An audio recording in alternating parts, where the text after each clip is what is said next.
Hello, Mike, and it was really good to see the progress we've made so far. This is our second session together, and the initial session we worked on posture to begin with. You had quite a deep knee bend, which was restricting your pivot going back and also kind of throwing you out of balance a little bit.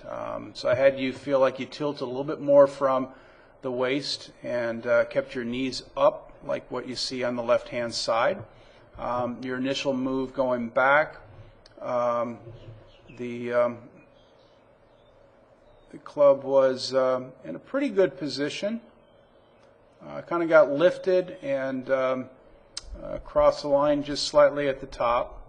Didn't have a lot of shoulder turn going on, and we worked on the feeling that we were going to take the club back a little more with the body pivot. Left shoulder down, and the right hip turning back a little bit more, releasing some knee flex as you turn back. And definitely getting your arms feeling like they're working a little bit more 45 degrees to the ball inside instead of up. So they were going to match up with the pivot. So as the pivot started to work back, you felt your arms swing across your chest. And that swung the club on a different path, as you can see. Now it's matching up more to your original shaft plane. And there you arrive at the top of the swing, a little bit deeper, a little bit more coiled, left arm more across your chest.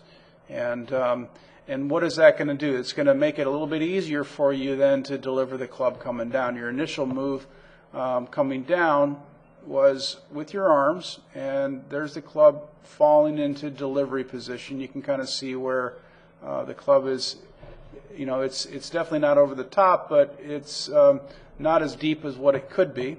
And as we start down now, we worked today on a lot of feeling of lateral left hip that delivers the club a little bit more deep from the inside, delaying the release of the club, having the handle beat the club head. And you can see now it's a different angle of approach in which you have coming in. And you can see the club is springing out in front of you here on the right. And you'll see that you can now go into left side extension and have a little more lag. You can see how the club head is still behind your hands as you're now extending through the shot, which is really giving you a wonderful strike and a path that's a slight inside to out. So you're getting more of what we call a push draw versus before you had a lot of pull shots or some cuts going on with a lot of hand rotation to try to square that club up. Now you're just extending through, and it's taking you back around into a really good looking finish. Everything wrapped around nicely. And I want to show you your driver as well, because you were really popping your driver here at the end. So we'll take a look at what we saw here. In fact, let me pull up our last driver swings here. There we go. And this is the one that I wanted to show you, because I used Schwartzel before as kind of an example for you.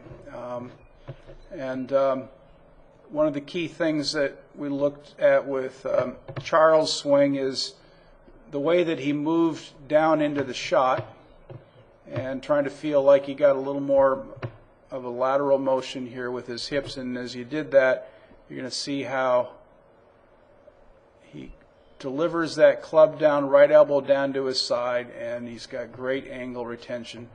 But notice his right leg. Before, yours was kicking in greatly. Now that you're getting a little more lateral, you're getting the same look. You see how you're creating this wonderful whipping effect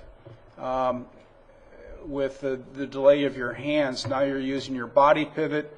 You're starting to work into post, and as a result, you're creating this really torqued out shaft position and delivery of that right elbow down from the inside. I love the way you look as you're coming down now. That head stays nice and still. The bump of the left hip is delivering the club down nice and deep. And at this point, you're just feeling like you extend up with your left leg, up with the handle, up with your belt buckle going through the shot, and that's really firing this good wedge through of your arms. So you're getting a really nice solid strike and great extension. Same sort of look we're going to get here. Watch how much his belt buckle rises up through the shot along with the handle. That gives him a good extension through. And you guys are looking very, very similar here with your ability to extend out against a posted up left side. So wonderful look. That takes you right through into a really good balanced finish, and not too dissimilar to what we see with Schwartzel as well. Unwound all the way through into a good balanced finish. I love the way you're nice and tall with your legs, not saggy anymore, and nice and tall in the waist area because you got it up nice and high going through the shot. So look forward to our next lesson. I think it's time to take it to a test on the golf course, and until next time, happy golfing.